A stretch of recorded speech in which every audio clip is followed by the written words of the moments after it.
ഞാൻ ഉപ്പളയിൽ വന്ന സമയത്ത് എനിക്കിവിടെ കാണാൻ പറ്റിയത് ഇവിടെ ഒരു A1 ഷോപ്പാണ്.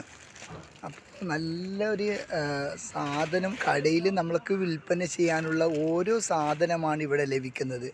ഇതിവിടെ കാണുന്ന മൊത്തം ഇവിടെ ഹോൾസെയിൽ ഷോപ്പാണ്.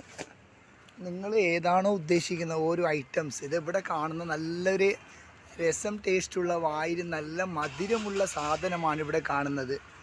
അപ്പോൾ നിങ്ങൾ ഹോൾസെയിൽ വാങ്ങുന്നെങ്കിൽ ഉപ്പളയിൽ വന്നാൽ മതി. ഉപ്പളി ബസ് സ്റ്റാൻഡിൻ്റെ പിറകിലാണ്. അപ്പോൾ നിങ്ങൾക്ക് ഉദ്ദേശിക്കുന്ന ഓരോ മോഡൽ നിങ്ങൾക്ക് ബിസിനസ് ചെയ്യാനുള്ള ഐറ്റംസാണ് ഇവിടെ ലഭിക്കുന്നത്. ഇതിവിടെ കാണുന്ന മൊത്തം സാധനം ഇതിവിടെ ഓരോ വെറൈറ്റിയാണ് കാണുന്നത്. ഇതെൻ്റെ ഒരു സുഹൃത്താണ് മുസ്തഫ. അപ്പോൾ ഹോൾസെയിൽ നിങ്ങൾക്ക് വിൽപ്പന ചെയ്യാൻ ആവശ്യമുണ്ടെങ്കിൽ ഇവിടെ വന്ന് നിങ്ങൾ ഇവിടെ വന്നാൽ മതി. ഇത് മറ്റെൻ്റെ ഒരു സുഹൃത്താണ് നിസാമുദ്ദീൻ. അപ്പോൾ ഇവിടെ വന്നാൽ ഷോപ്പിൽ നിങ്ങൾ കയറി വരേണ്ടതാണ്. ഇൻഷാ അല്ലാഹ് നിങ്ങൾക്ക് നല്ല വിലയ്ക്ക് വിൽക്കാൻ സാധനം ഇവിടെ നിങ്ങൾക്ക് അവൈലബിൾ ആണ്.